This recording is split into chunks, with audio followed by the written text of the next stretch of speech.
Hi, I'm David Dolan Thomas, and today we're going to talk about the difference between changing minds and changing behavior. A lot of the time, I get folks asking, like, how do I get people to be more aware of their biases? And there's ways to do that, but you have to ask yourself why. Are you doing it because you think if they're aware of their bias, they'll start changing their behavior, making better decisions?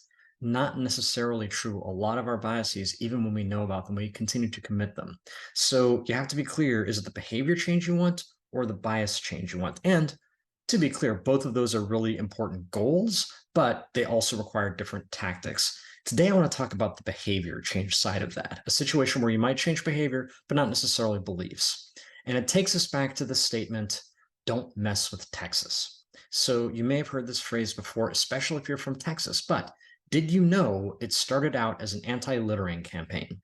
So back in the 70s, Texas highways were horrible, lots of litter, nothing seemed to move the needle. The phrase "don't mess with Texas" started becoming an advertising campaign. And the beauty of it was that it took something that all Texans could agree on, whether they were red state, blue state, conservative, liberal, all Texans could agree that Texas was awesome, right? And you should not mess with it.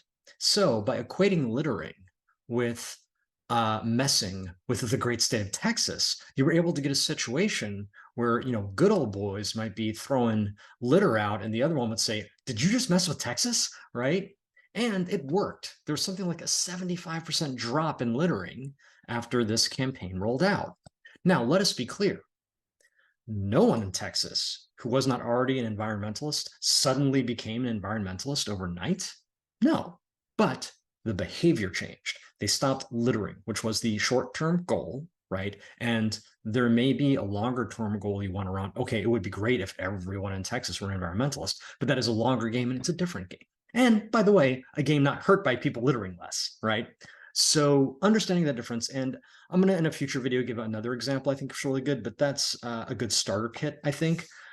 So when you are in that situation, sort of have in your mind, do you want to change the behavior or do you want to change the belief? Again, both noble goals, but understand they are different goals with different tactics. That's all for this week. My name is David Dylan Thomas. You can hire me to speak at your conference or your organization or do workshops on inclusive design at either. That's my book, Design for Cognitive Bias. Please like and subscribe, and we will see you next time.